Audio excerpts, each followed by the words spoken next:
This topic is really important to me because I have been there and I have survived that. But I just want to let you know that my hero is the Texas Crime Victims Organization, because if it wasn't for them, I don't think I would be standing here today. But I'm going to be starting off with a poem, and it's called I Got Flowers Today by Paulette Kelly. I got flowers today. It wasn't my birthday or any other special day. We got into a bad argument last night, and he said a lot of things that were really cruel and that really hurt me. But I know he didn't mean to say the things that he meant to say, because I got flowers today. I got flowers today. It wasn't my anniversary or any other special day. He punched me, he kicked me, he hit me in the mouth. Last night, he threw me into the wall and started to choke me. It was like a nightmare, and I couldn't believe that it was real. I woke up this morning sore and bruised all over, and I know he must be sorry, because he sent me flowers today. I got flowers today. It wasn't Valentine's Day or any other special day. Last night he threatened to kill me and he beat me. Makeup and long sleeves didn't hide the cuts this time. I couldn't go to work today because I didn't want anyone to know. But I know that he's sorry, because I got flowers today. I got flowers today, and it wasn't Mother's Day or any other special day. Last night he beat me again, and this time it was worse than all the other times.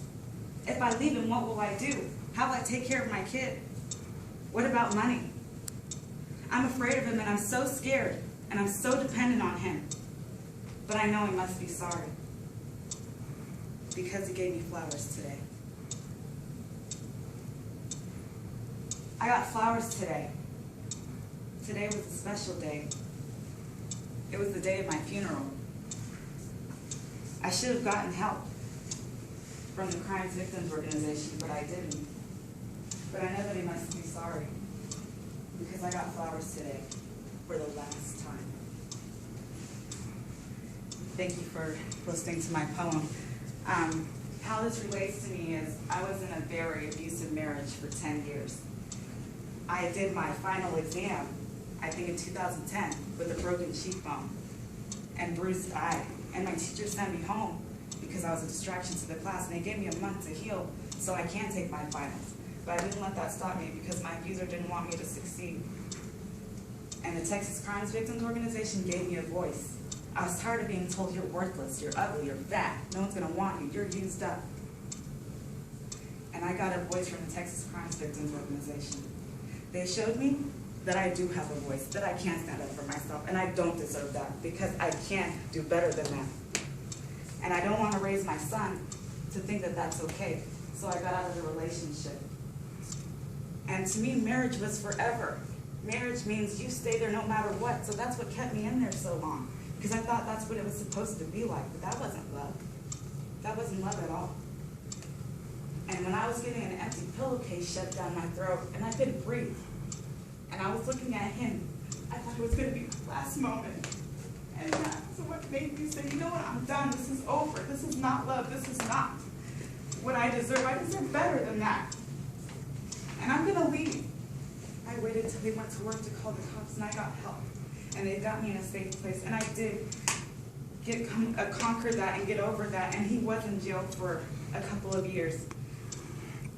And what I learned from that is anyone can be your hero. It doesn't have to be a police officer.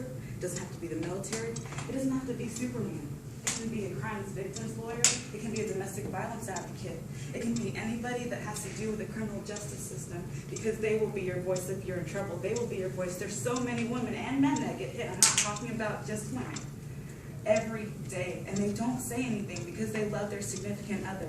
But what I want to tell you today is take that flower and you give it to someone that you know that might be in trouble, that might have an issue, that might look like they're happy, but they're really hurting at home behind closed doors. And I want you to tell them to get out while they still can, or else they'll be getting flowers for the last time.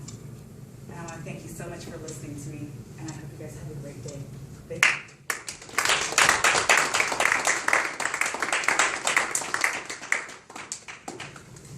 That was really good. Oh, who was the most meaningful person outside of your son that got you out of it? Was it somebody from the state, police department, social worker? I want to say my lawyer, Jill McCaffey. I went to court for a bond reduction hearing because he was going to get bonded out by one of his friends. And I had my moment to face my abuser and stand up for myself, but I was really terrified. I was in court. We were about to go on trial. And I was like, I don't want to face him. I'm scared. He's going to look at me wrong, and I'm going to be scared to speak. But guess what? He went on trial first, and he was lying and lying, saying I did it to myself. I dragged myself down those stairs. I broke my own hip. I left my own self laying on the floor, and they didn't buy it for a second. And then I got on trial, and I told the truth. And I believe the very last question that I got from the prosecution was, Amber, the court pulled up your history, your medical records, and it shows that you have some kind of condition. What is that? And I said, I have skin cancer. And I'm already fighting for my life, so I shouldn't have to fight my husband for it. And I won. The judge banged the gravel, and she said, no bond reduction, put him in jail for longer. And I walked out with my head up high, and that showed me that I have a voice. I was almost terrified. I almost didn't even speak against it because I kept getting told, you know, I'm going to hurt you worse if you talk. I'm going to hurt you worse if you talk. But this time I wasn't afraid. And it took me in that moment to realize that I'm stronger and better than that. And if it wasn't for Jill McCaffey, who was my lawyer at the time, I wouldn't have had a voice. And right now I have a divorce lawyer who's my voice right now, who's fighting for me to get the divorce that I need, and she's giving me the protection I need as well. So she is my hero in this moment. And I really appreciate that question. Thank you. And thank you for listening. Oh, I have another question. Yeah, sure. That's fine. I don't tell them. Chunky man speaks.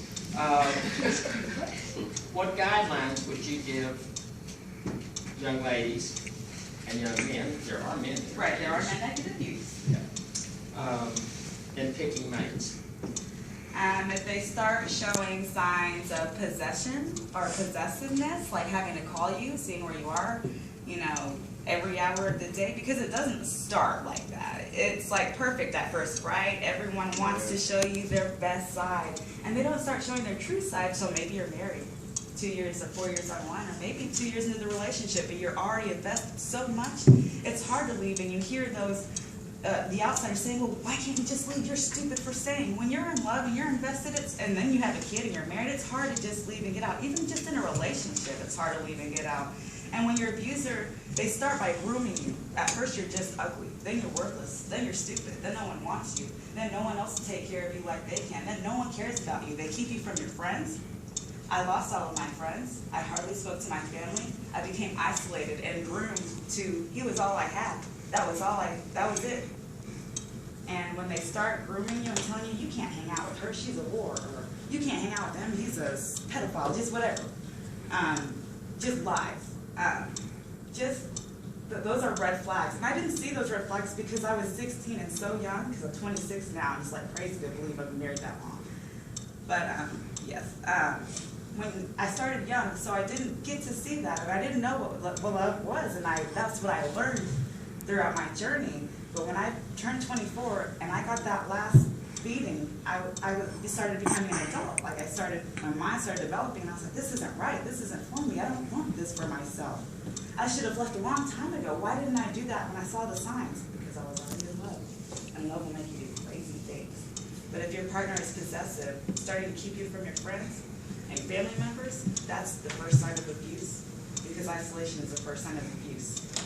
And I would definitely look into that if your partner is trying to keep you from anyone that you love or care about. Great. Good job. Thank you. Good job.